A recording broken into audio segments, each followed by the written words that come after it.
If we look at these two setups here, Bernie, in terms of short shots, both of these shots we're trying to go 50-ish yards. Now, if we said before that we did the first session, pick your, what's the difference? You're like, I can't say anything. Now you can see a big difference in terms of both setup, how close you are to the ball in terms of your feet stance. You're just a smaller setup, okay? Now, as you went back here for a short shot, it was shorter, head kind of going a bit tilty there because of your spine, okay? This one here now, shorter back, so it's more encouraged to go short. That club head now is level more with your head, you see.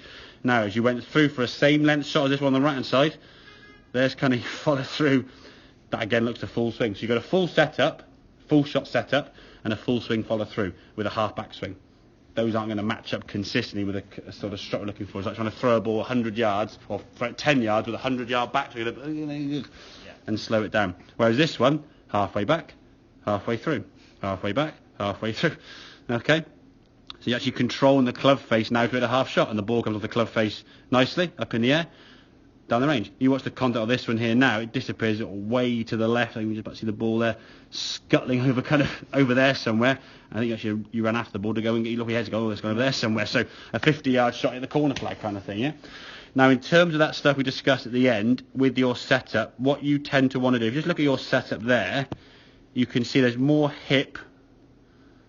See where your arms are? This hip now needs to move this way. So move your left hip towards target. Just take your chest from going this way and move it a bit more this way. Only a little bit. We're not kind of going and really turning ourselves massively.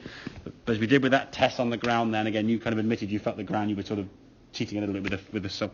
You started off kind of on the mat, shall we say, here, and ended up kind of on there. And only stopped there because the mat told you on the edge. Had the mat not been there, I think you'd eventually probably ended up... Well, I think you started here and were going kind of here. Then you said you felt the mat, and you would probably got somewhere about here because you were kind of twisting a little bit.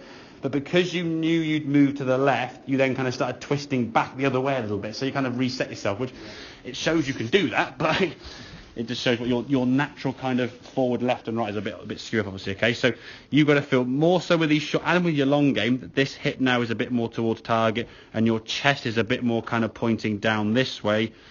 It's not pointing too far this way. Your weight goes on your left side with this hip going this way, not your shoulders kind of dipping down forward, okay? You find it quite strange with the short shots. I get that. But with the longer game, the last two strokes there were lovely. Nice, clean, shallow angle of attack there, coming in more this way rather than down that way, okay? So decide what shot you're going to play. Half, short, three-quarters, long, whatever it's going to be. Set up for it and then swing for it. Not set up wrongly, swing for it, but then swing wrongly on the way through. You had one element of that swing good, which is why the ball went all over the place, yeah? Make sense, buddy? Absolutely. Excellent, good man. Thank you very much, My mate. pleasure.